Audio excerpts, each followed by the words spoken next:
O ay nina, o ay nining kaya kami nga kolekta, coffee bean.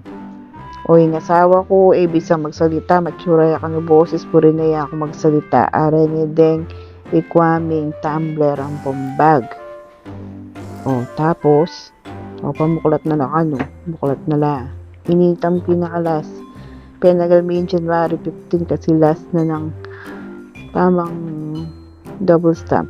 Munta kami kanyo kitang coffee bean. Happy Benny lang. Munta kami kanyo kitang coffee bean. King Clark kasi tagalan nitang double stamp para kuha na nitang last tumbler white. Iyan. Ampak-ampak ko pa kin kasi maraguli nga tiyan ko. Tapos nagpilay ng asawa ko Kenny. Nag-order ya, syempre. Ganyan.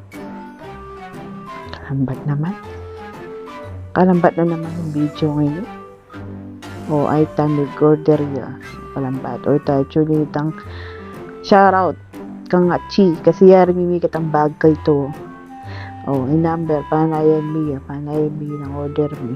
Pero ala lang stock kitang coffee bean king Clark. Sumita kami king coffee bean king SM. Sabi niya, ate girl, karing ka nating white available. Kasi ta king Clark, luma na out of stock. So, ayan mi tayo kami. Kitang SM, kitang bandang parking. Para kung namitang available na tumbler white. So, ayan. Diba? Tapos, talagang niya pinatsin din. Ikwa na nitang coffee bean na white. Tumbler, ay ikwa na. Kasi yan, kayo labad-labad po. Tapos thank you ya, okay niya ka. Sabi na, ngayon binalik niya karetang kulak tami ay ng bag, pinakaburiki yan, nagagamit mo yan.